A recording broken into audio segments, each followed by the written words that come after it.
主席，我發言係代表工聯會議員作整體嘅表達意見，亦都係支持通過保護關鍵基礎設施電腦系統條例草案。工聯會作為以維護勞工權益為核心價值嘅團體，始終係堅持發展為民主、安全為底線嘅社會治理理念。今日就住保護關鍵基礎設施電腦系統條例草案嘅辯論呢，工聯會既要強調維護網絡安全主權係對700萬市民福祉嘅基礎性作用，亦都需要以實事求是嘅態度呢，係審視法規執行可能產生嘅深層次影響。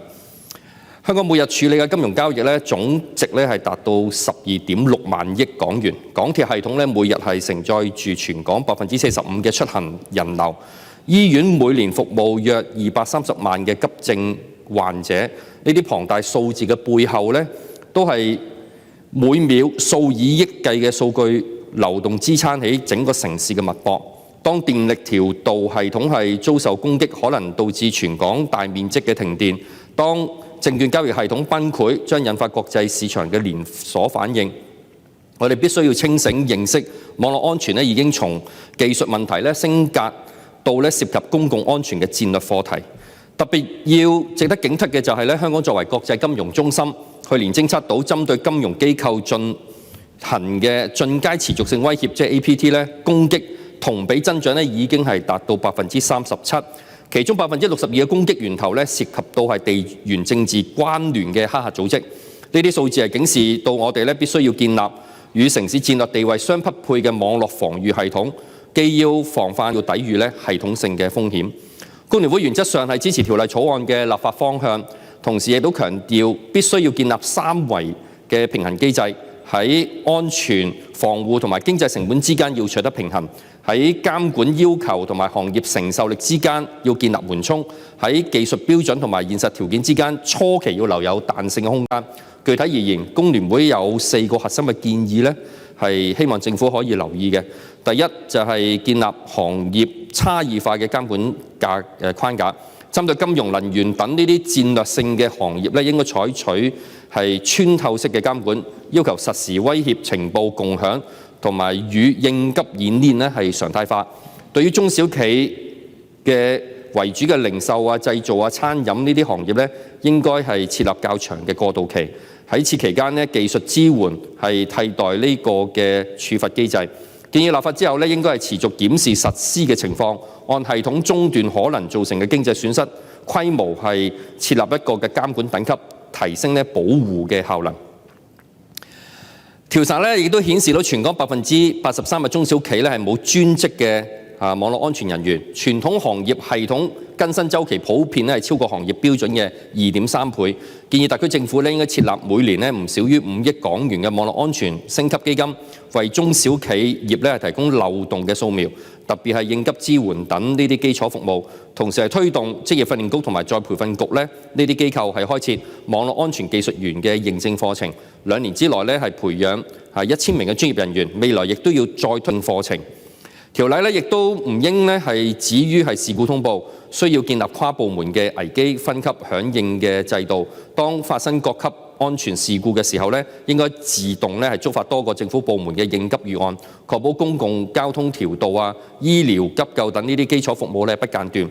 建議咧亦都可以參考東京電力公司應對網絡攻擊嘅黃金4小時處置嘅流程，建立全港統一嘅應急操作手冊，更要進行事故演練同埋咧定期嘅會議，商討可行嘅新對策同埋新防範嘅機制。目前條例草案咧設立專員同埋規管當局，但就缺少咗咧設置咧專業委員會同埋諮詢委員會，缺乏咗行業代表係參加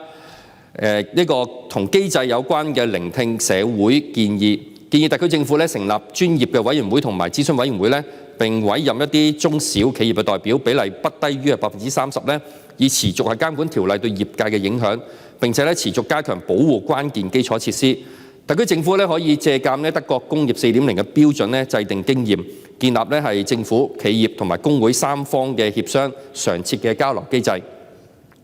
網絡安全立法咧，歸根到底都係為咗保障市民嘅數字化生存權利，但係我哋都必須要警惕安全絕對化咧可能產生嘅副作用。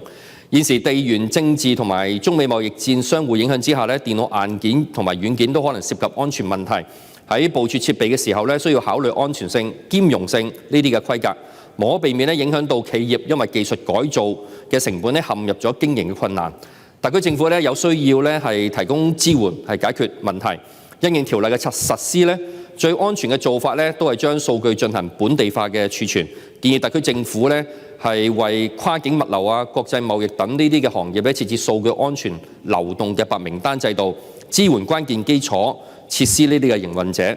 此外咧，值得關注嘅就係咧勞動權益方面呢個保障層面。條例實施可能引發咧行業結構性嘅調整，例如傳統係櫃台服務崗位咧，可能因為系統提升咧係加速減少。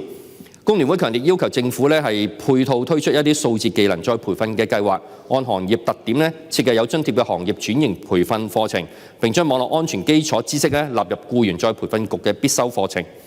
網絡威脅咧具有顯著嘅代際躍遷嘅特徵。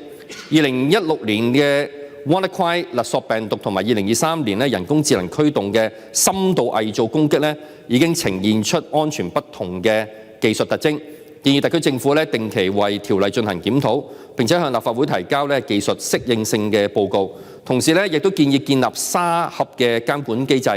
允許咧企業喺受控環境之中咧測試新型嘅防護方案，既保障安全嘅底線，又為技術創新咧係保留空間。主席，工聯會始終係認為優質嘅立法咧，應當係精準嘅手術刀，而並非咧無差別嘅重錘間接咧打擊經濟嘅發展。我哋呼籲咧條例實施過程之中咧，應該係建立咧3層嘅緩衝帶，喺技術層面設立過渡期，喺經濟層面咧設置係支援基金，喺社會層面咧係構建係協商嘅機制。唯有將安全保障植入城市發展嘅基因，讓法規實施咧係成為推動產業升級嘅契機，先能夠真正咧實現咧係以安全促發展，以發展保安全呢個良性嘅循環。喺科技新時代嘅進程之下咧，我哋必須要考慮到咧係網絡安全嘅戰略價值，亦都要明白咧中小企業嘅現實焦慮，既要重視系統防護嘅技術標準，亦都要關注咧勞動力結構轉型嘅社會成本。工聯會咧係希望特區政府明白呢一部關乎香港數字化未來嘅重要法律，既可以成為抵禦風險嘅堅固盾牌，亦都能夠咧係化作推動社會進步嘅創新引擎。主席，我謹此陳辭，支持條例草案。